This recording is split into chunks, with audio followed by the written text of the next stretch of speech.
Assalamualaikum friends, my name is Mahanur Fatma. From today we are going to provide you information about the great Muslim scientists so that our friends could get knowledge about the great Muslim scientists of the world. And friends, your likes, subscribes, comments and share will be highly appreciable. Assalamu alaikum, peace be upon you, my dear friends. Today I present before you a new video. This video is based on Muslim scientists who have remained significant in the world due to their education and achievements. In our ordinary lives, we can never forget how Muslim scientists have contributed to scientific progress. This video will enlighten you about the remarkable achievements of Muslim scientists. We have gathered many details and feel proud to bring these stories to you through our hard work. Here, you will find complete details and information about our new video. I hope you have your presence, and I hope you will watch this video with interest. Thank you, and may Allah protect you. Al-Haytham or Al-Haytham was born in Basra, Iraq in 965 AD. He spent his early years in Basra. He studied various religious sects and came to conclusion that no matter how many sects were there, but there was only one truth.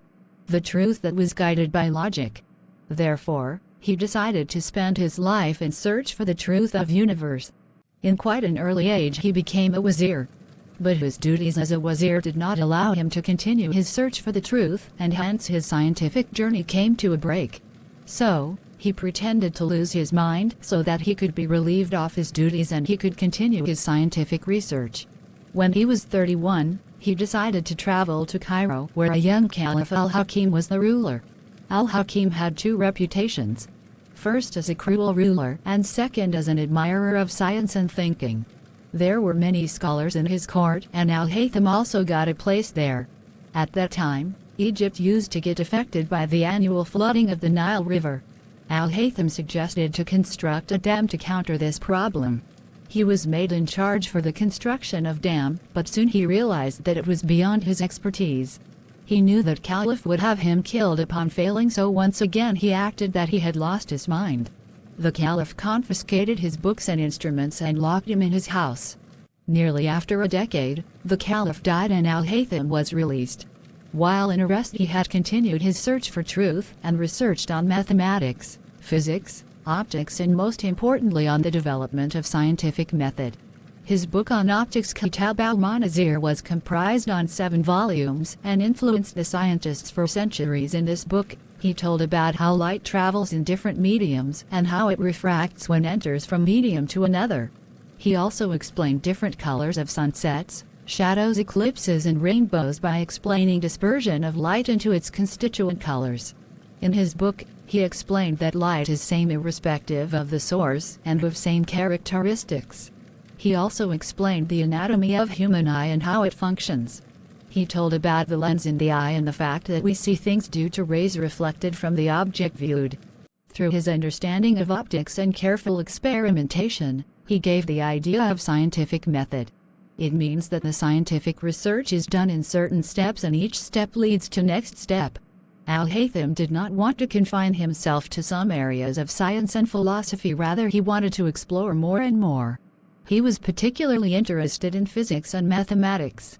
He had taught mathematics during his days in Basra. He combined algebra and geometry to give rise to analytical geometry.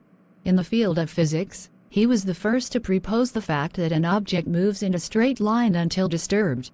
Centuries later, Newton gave his first law of motion stating the same fact. He also gave the concept of gravitational pull. In his book Kitab al-Mizan he discussed the density of the atmosphere which used to fascinate him, and he was able to relate it to height.